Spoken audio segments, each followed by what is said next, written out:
Alright, I'm going to give you probably the most how-to tutorial that I'm going to do on how to actually directly do something. But plug wires on a 350, you rotate them like that and pull.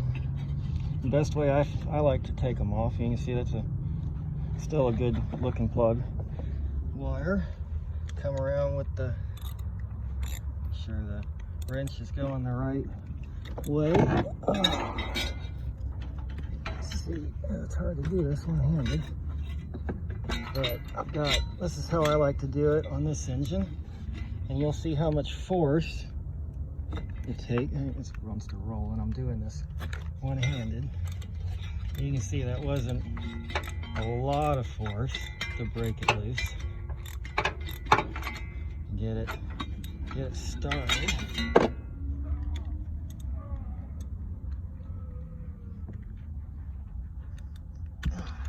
Yeah, this is not easy to do one-handed. All right, just hearing some dude making weird sounds outside. There you go. That goes on. Once you get it started, you can usually spin them off by hand.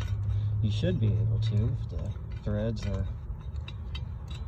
good and clean. There's not any problems. You know, honestly, even the cylinder here that's leaking some coolant, still the plug came out just fine. And these have been in there for about 8 years, at least 50,000 miles.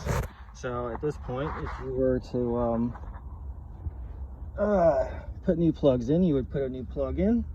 And let's see, you can see I got brake cleaner. I'm just going to spray it down a little there.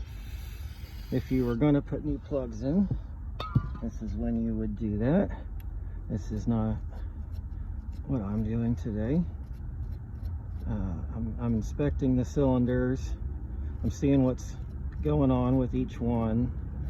I'm seeing what else all might need to be replaced while I'm in here to do some coming up work.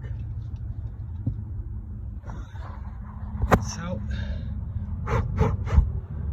now you can see it's at least cleaned up a little bit. You could re-gap it if you wanted to.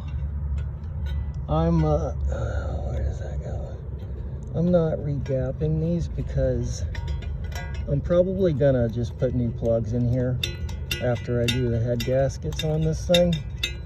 I just want to keep running these a little bit longer right now. I don't want to get new plugs and have them get gunked up or nothing with it not running properly. So I'll just leave the tool in there, make sure you flip it the other way. And you watch how much force I put on it, because it's just one wrist. See, I use my hand, so where I hold it and where I put my thumb, how I grip on the wrench, that's how I determine my torque. So on this, I'm just coming up a little bit, just a little wristy action. That's really all it needs. You're not trying to really wrench those things down on there tight. And then the plug wire comes around that way. This is probably the hardest one on here to do. And listen, I don't know if you heard it snap, but you just want to feed it down on there until it snaps. Make sure it's fully seated.